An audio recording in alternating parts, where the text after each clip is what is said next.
I feel like there's obviously a different culture because we have a lot of new people and we've like made some adjustments and everything. I feel like we have been working really hard on the culture ever like from day one. They sat us down and they were like, okay, and by they I mean the coaches, like we're gonna change like what we're doing. We want like cemented words and that we can rely on instead of like just kind of coming up with random quotes to like try and hold on to. So we had like this firm cultures firm culture set and it's really helped us because we've had ups and downs this season obviously and the culture that we set in the fall has allowed us to go through those hills and valleys and be able to come out of them. So that's kind of where we're at right now is we know we have the ability to maybe get punched in the face, but we can get back up. And so that's what I feel is a huge difference is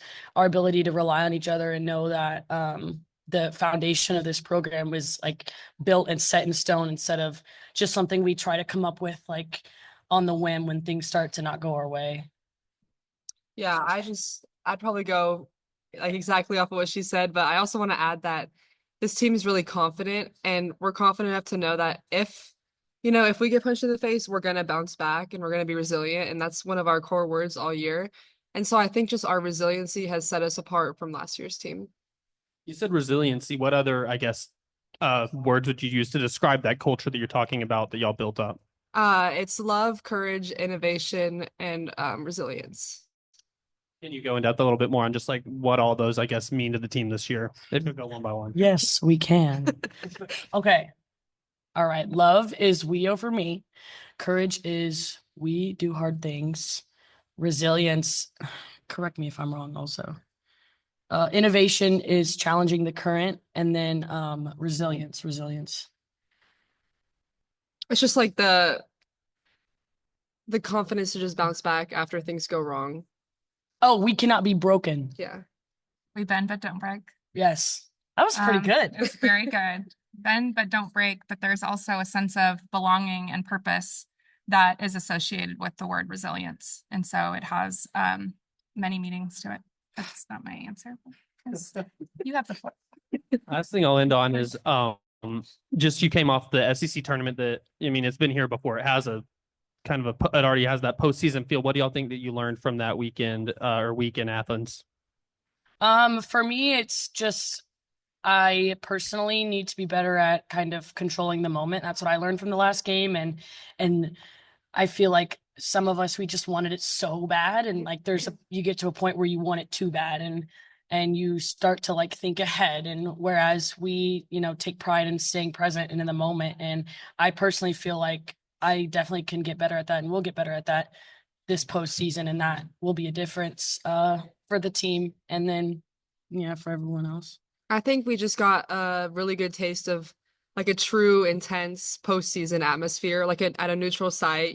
So just being able to experience that and like know that or notice in the bottom of the seventh, is your heart beating faster? Or, like what do you need to do to keep yourself calm and level headed? So I think it was a great experience and just being able to learn from that is such an advantage. And I'm sure OU learned their lessons and we did too. Not to maybe rehash last year too much, but I'm wondering how much did y'all use, what happened last year as motivation throughout the year, for, now you're here again in the same spot.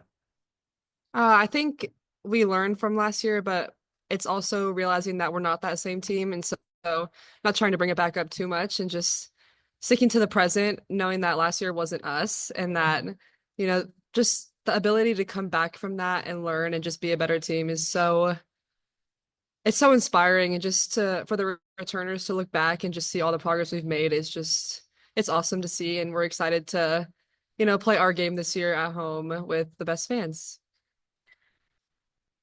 This is for both of you guys, but we'll start with Robyn, then go to Bri. We talked to Courtney Day yesterday, and she was saying how that 1-5 start, usually that can break a season for a lot of teams. And instead of breaking y'all's season, it fueled y'all. And so what was it about? What clicked? I know Coach Teifel has talked about what the coaching staff said to you guys, but what clicked as a team in that moment? I think as a team, we just had to get over whatever mental battles we were facing, get over any physical battles, and just realize that we're meant to be here. Like, we're in the SEC, we're a good team, and that just because you started like this doesn't mean that it has to keep going, because Lord, if it kept going, I don't know what what would have happened. But, I'm just glad we turned the page and we were able to learn our lessons and, you know, be a different team from the 1-5 start. I would say we did a really good job of taking it, and instead of letting it weigh down on us, we kind of used it and picked what we needed from like those 6 games, I would say. And we still to this day reference those quite often. And like when we're having a hard practice or something and we're trying to work on a certain skill that we could have used, say game 2 or 3 against Oklahoma, like they'll mention it to us and it kind of like refocuses us. And it's like, okay, this isn't just practice in a hot day where we're doing reps. Like this is very intentional and we learn from past mistakes. So I think we've done an incredible job of learning from that and then moving on. And Bri, this is just for you. I got a chance to talk to your dad the other day. Great guy, wonderful person. But he said to me, he said, hey, before she went into her freshman season, she wrote down her goals, and one of them was SEC Freshman of the Year. And he kind of said, whoa, like, let's just make sure we know what we're writing down here, Bri.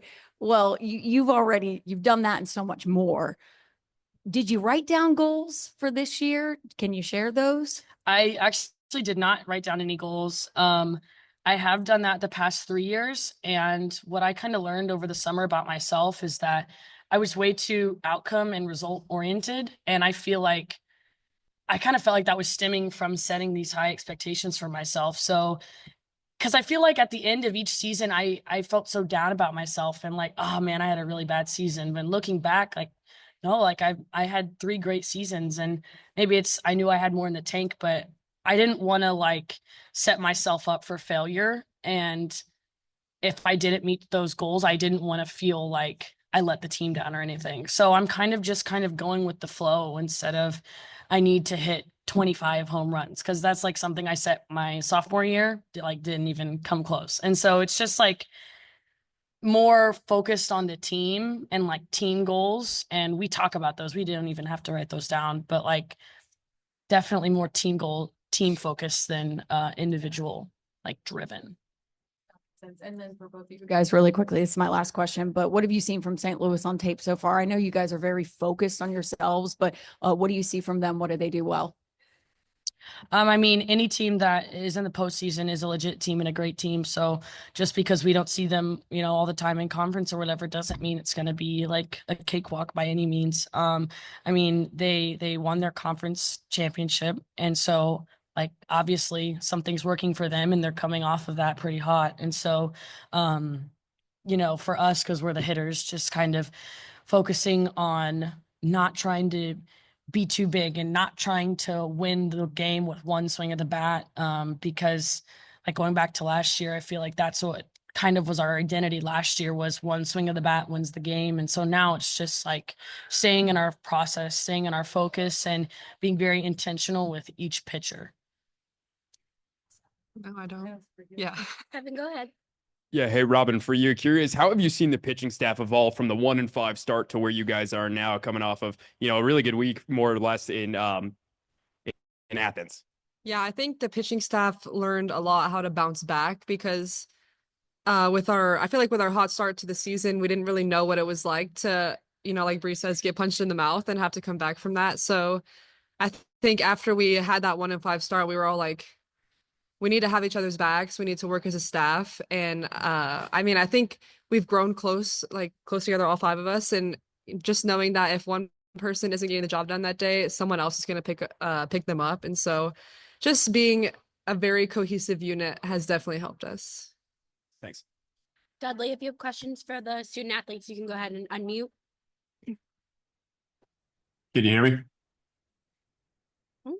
Can you just talk a little bit about being able to play at home? Obviously, it doesn't guarantee wins, but it's got to be a lot better to be in front of your own fans.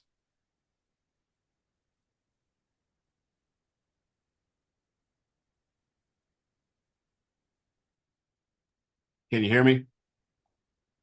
I said, just talk a little bit. It doesn't guarantee wins being at home, but just talk about how much better it is to play in front of your fans with the pathway to Oklahoma City. We have great fans, and they know they're great too, and they know how much they mean to us. And they're very involved with the program and with each player. And just having them here with us to, go on this journey with us and fight alongside us is huge. And it's so great because even when we do play away, we still have like a little tribe of fans that come and call the Hogs with us. And so they're just so important, and they play such a huge part in our game, and like momentum shifts, and they, are chirping the umpires sometimes trying to get us some calls. So they're great, and they're huge for us, and we love playing in front of them. And also talk a little bit about your freshmen. They haven't been in this kind of stage before, but they played big time summer ball and on the world stage. Just talk about what you expect out of them. I think they're just gonna go out and, just show up and play. That's what they've done all year, the freshmen, and just not really letting the environment get too big.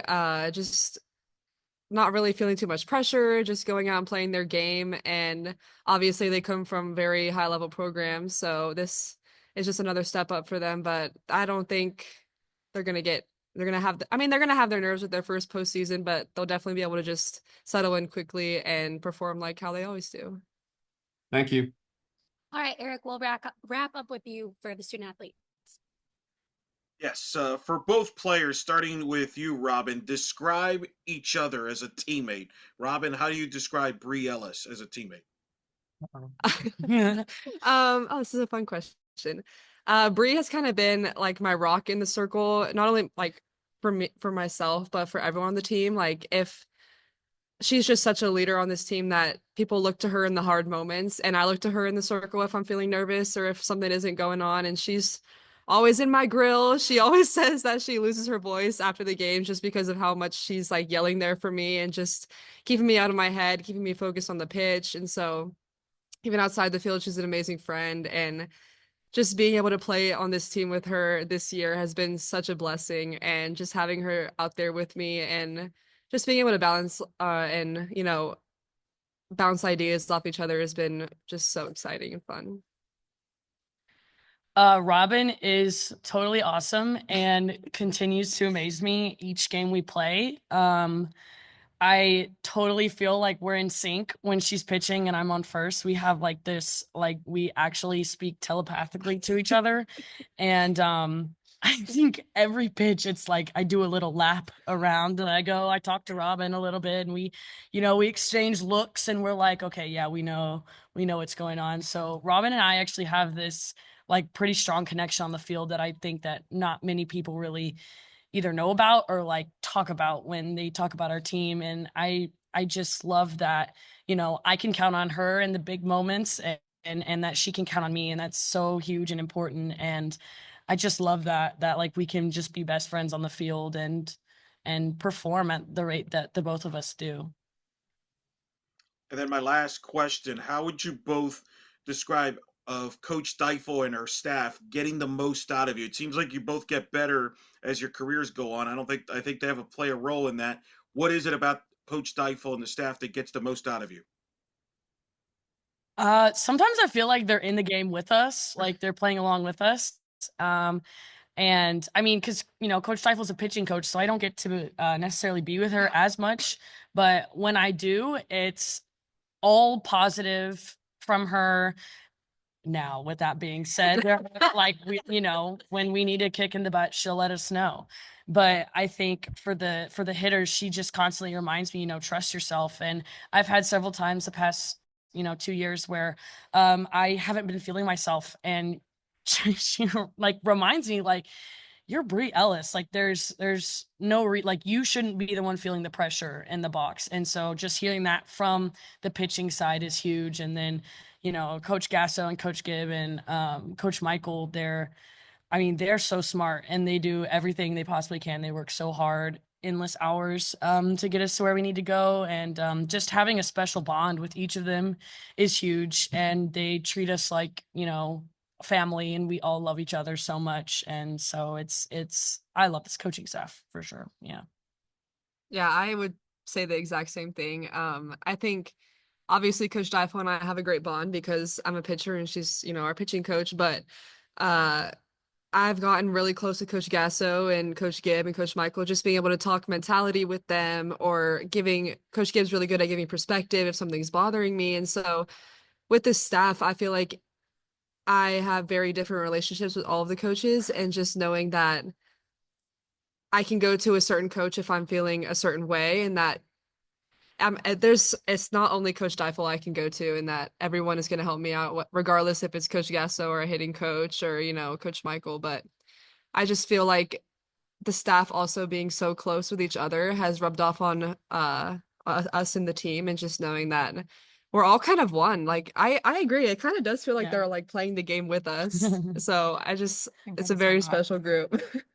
BetOnline is the world's most trusted betting platform and your number one source for all your sports betting action. Baseball season is in full swing and we're into the NBA and NHL playoffs, and BetOnline has more ways to stay in on the action with the latest odds, news, and scores, even live in-game betting while the games are being played. With the largest selection of odds on everything from the MLB, NBA, NHL, and UFC, BetOnline remains the best online source for all your sports wagering information. In between games, head over to the BetOnline Casino with all the top Vegas-style games, including poker and live casino. BetOnline, the game starts here.